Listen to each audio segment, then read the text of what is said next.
Viewers, এই যে আমরা কাছাকাছি চলে আসছি মূল স্পটের। প্রজাপতি উঠতেছে দেখতে পাচ্ছেন।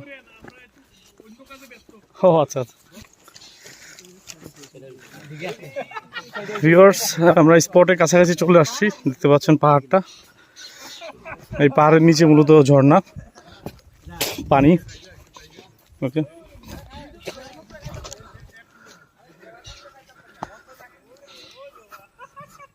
এই যে পাহাড়টা অনেক উঁচু, আমরা এই পাহাড়ের নিচে যাব। এখানে পানি আছে, এখানে ছোট ছোট পানি আছে। বর্ষাকালে সম্ভবত অনেক পানি থাকে, তারপরেও এখন অনেক স্পটে এই সময় পানি পাওয়া যায় না।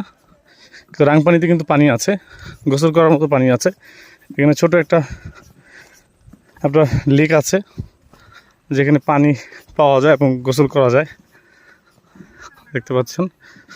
সো এই যে বড় বড় পাথরগুলি দেখা যায়, পাথরের মাঝখানে যে পানি আছে, স্বচ্ছ পানি এবং